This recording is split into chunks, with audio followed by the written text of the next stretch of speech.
মাগুরায় শিশু আসিয়াকে ধর্ষণ ও হত্যা মামলায় 4 আসামির মধ্যে একজনের মৃত্যুদণ্ড দিয়েছেন আদালত। বাকিরা খালাস পেয়েছেন। এই রায়ে অসন্তোষ প্রকাশ করেছেন আসিয়ার পরিবার। রায় মাগুরা নারী ও শিশু নির্যাতন দমন ট্রাইব্যুনালের সরকারি পিপি মনিরুল ইসলাম মুকুল বলেন, বাদী এই রায়ে সন্তুষ্ট না হয় উচ্চ আদালতে আপিল করা যায় কিনা আলোচনা করে সিদ্ধান্ত নেওয়া হবে। মাগুরা থেকে ইমরুলের পাঠানো তথ্য ছবিতে বিস্তারিত জানাচ্ছেন কাউসার আহমেদ। মাগুরার নারী ও শিশু নির্যাতন দমন ট্রাইব্যুনালের বিচারক এম জাহিদ হাসান প্রধান আসামি হিটু শেখের মৃত্যুদণ্ডের আদেশ দিয়ে রায় ঘোষণা করেন। মামলার বাকি 3 আসামি শিশুটির বোনের জামাতা সজীব শেখ, সজীবের ভাই রাতুল শেখ ও তাদের মা এবং হিটু শেখের স্ত্রী রোকেয়া বেগমকে খালাস দেওয়া হয়।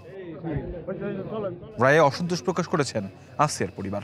উচ্চ আদালতে যাওয়ার কথা জানিয়েছেন তারা। আসিয়া ধর্ষণ মামলার রায়ে হিটু শেখের ফাঁসি হতে আমি খুশি এবং দ্রুত বিচারে যেহেতু আমি খুশি, কিন্তু আর 3 জন আসামি বেকসুর খালাস হয়েছে, এতে আমি খুশি না। অভিযোগ গঠন বা বিচার শুরুর 21 দিনের মাথায় আলোচিত এই মামলার বিচার কার্যক্রম শেষ হলো। এই রায়ের মাধ্যমে একটা দৃষ্টান্তমূলক উদাহরণ থাকলো, যার ফলে এরপরে যে বাইরের কোনো লোক শিশু হত্যা এবং নির্যাতন করতে পারবে না। প্রত্যেকটা মামলায়, প্রত্যেকটা বিশেষ করে রেপ কেসে, এই ধরনের রেপ কেসে যদি এভাবে শর্ট টাইমে বিচার করা হয়, তাহলে আমার মনে হয় এই ধরনের অপরাধ করতে গেলে আসামিরা অনেকবার চিন্তা ভাবনা করবে আর এই ধরনের অপরাধ প্রবণতা কমে আসবে।